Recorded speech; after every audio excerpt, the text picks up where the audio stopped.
তুমি যদি ইংরেজি প্রথম পত্রে এ প্লাস পেতে চাও তাহলে এই 5টি জিনিস ফলো করো, ইনশাল্লাহ ইংরেজি প্রথম পত্র তোমার কাছে যতই কঠিন লাগুক না কেন এ প্লাস পাওয়াটা তোমার জন্য পানির মতো সহজ হয়ে যাবে। দেখো, আমরা ইংরেজি প্রথম পত্রে সবার আগে কি কারণে ভুল করি, সিন প্যাসেজ, আনসিন প্যাসেজ, তারপর তোমার রাইটিং গুলো, প্যারাগ্রাফে আমরা কি কারণে ভুল করি? মেন কারণ হচ্ছে আমরা ওয়ার্ড মিনিং জানি না। তুমি যদি ইংরেজি ভালোভাবে জানতে চাও, তুমি যদি ইংরেজি পারতে চাও, এ প্লাস পেতে চাও, পাস করতে চাও, তোমার ওয়ার্ড মিনিং এর বিকল্প কিছু নাই। আমি সব সময় একদম 6 এর ক্লাস থেকে যখন করাই, 6 থেকে আমি একটা কথাই বলি, ভাই ওয়ার্ড মিনিং শিখো। গ্রামার শেখা যাবে কিন্তু ওয়ার্ড মিনিং যদি তুমি না পারো ইংরেজি তোমার জন্য না। সুতরাং তোমার কি করতে হবে, ইংরেজির প্রত্যেকটা ওয়ার্ড মিনিং শিখতে হবে। এখন অলরেডি যেহেতু আমরা কলেজে আছি, আমরা কোন ওয়ার্ড মিনিং গুলো শিখবো?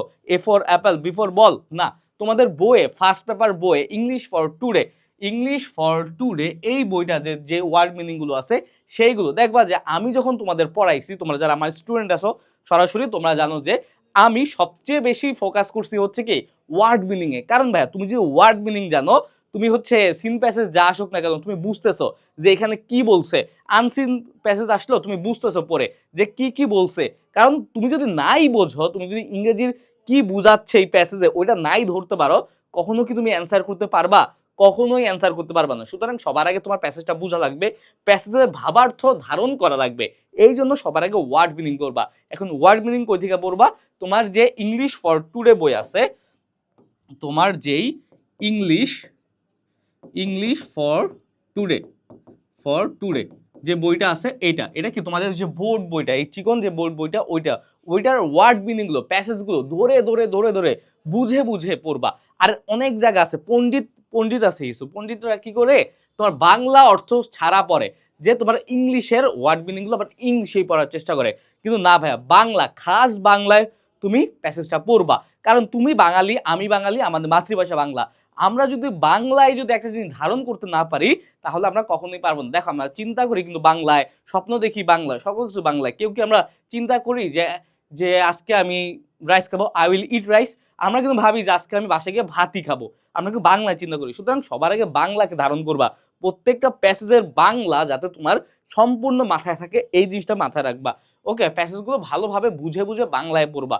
যারা আমার ক্লাসগুলো করো আশা করছি তোমাদের বাংলা বুঝতে বা ওয়ার্ড মিনিং এ কোনো সমস্যা থাকার কথা না। আরেকটা বলি, যেহেতু তোমরা আমার প্যাসেজগুলো পড়ার সময় যারা আমাদের কোর্সে আসছো ওয়ার্ড মিনিং গুলো নোট রাখবা। কারণ হচ্ছে ঢাকা ভার্সিটিতে, ঢাকা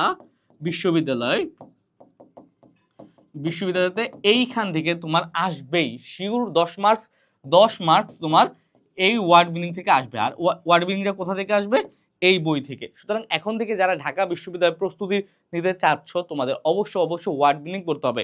ওয়ার্ড মিনিং এমন একটা জিনিস যেটা তোমার ইংরেজি প্রথম পত্র, দ্বিতীয় পত্র, ঢাকা ভার্সিটি সকল জায়গায় তোমাকে পার করে দেবে। যারা পরীক্ষার পরে আইএলটিএস দিয়ে দেশের বাইরে যেতে চাচ্ছ তোমাদের জন্য কি ওয়ার্ড মিনিং এর কোনো বিকল্প নাই। অনেক ভালো ভালো ওয়ার্ড মিনিং কিন্তু আছে।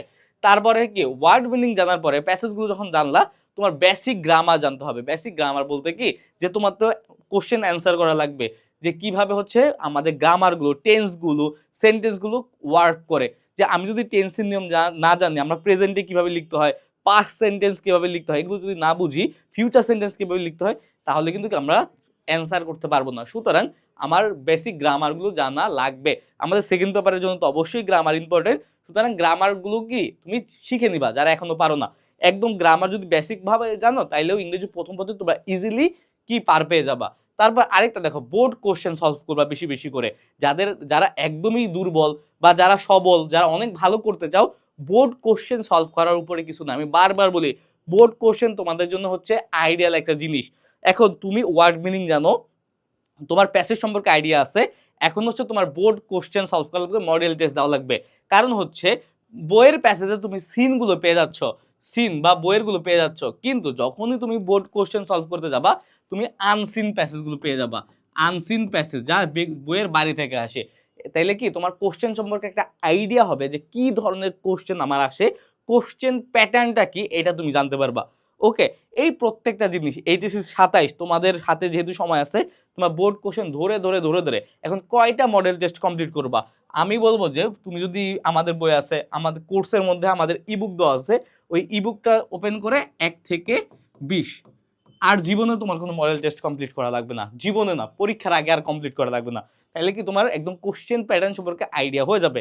এখন এইচএসসি 26 তোমাদের কি সময় নাই, তোমরা কি করবা, তোমরা সিম্পলি ইবিআইতে চলে যেতে পারো। আমাদের ইংলিশ বাংলা আইসিটি যে কোর্সটা, সেখানে হচ্ছে ইংরেজি দ্বিতীয় পত্র গ্রামার আমাদের 10টা ক্লাসের মধ্যে শেষ, ইংরেজি প্রথম পত্র আমাদের 10টা ক্লাসের মধ্যে শেষ, 20টা ক্লাসের মধ্যে ইংরেজি পুরো প্যাক আপ। আর যেহেতু আর এইচএসসি 27 তোমরা ইন ডিটেলস পড়বো আমাদের একাডেমিক অ্যাডমিশন কোর্স থেকে। ওকে, যদি তোমরা কেউ কোর্সে না থেকে থাকো।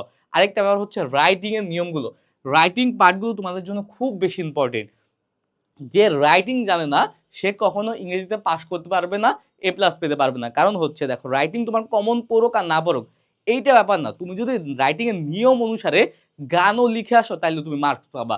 যে নিয়মগুলো, যেমন তোমার পত্র লিখনের সাবজেক্ট লিখতে হয়, তারপর ইমেইলে কি লিখতে হয়, ফ্রম টু, তারপর সাবজেক্ট, তারপর deer madam, dear sir, dear friend, তারপর লাস্টে গিয়ে কি লিখতে হয়, কি সিনসিয়ারলি, ইওর ফ্রেন্ড, কিছু একটা তো লিখতে হয়, ঠিক না? সেম তোমার চিঠিতে তারিখ লেখো, ডেট ডেট ডেট লেখো, তারপর ঠিকানা লেখো, তারপর ডিয়ার ফ্রেন্ড লেখো, তারপর বাকি অংশ তুমি যা পারো তাই লিখে দাও। লাস্টে গিয়ে no more today write to me soon your friend অমুক, এটা দিয়ে একটা স্টাম্প বা ডাক টিকিট দিয়ে দাও।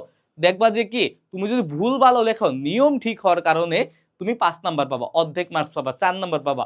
এই 4 নাম্বার 5 নাম্বার এগুলো কিন্তু কি তোমার এ প্লাস পাওয়ার ক্ষেত্রে না হলেও তোমার পাস করার জন্য খুব বেশি ইম্পর্টেন্ট। গত বছর তোমার সিনিয়ররা কিন্তু কি অর্ধেকের বেশি ইংরেজিতে ফেল করার কারণে অর্ধেকের বেশি ফেল করছে। এবারও সেমি হবে যারা হচ্ছে পড়বে না। সুতরাং তোমার পাস করাটা ইম্পর্টেন্ট, তারপরে এ প্লাস পাওয়াটা। পাস করার ক্ষেত্রে রাইটিং অবশ্যই ফোকাস করা লাগবে।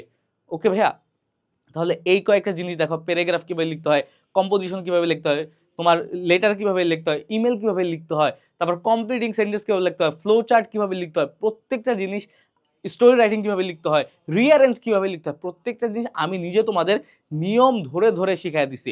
নিয়ম ধরে ধরে, যাতে যেই কোনোভাবে আসলে তুমি পারো।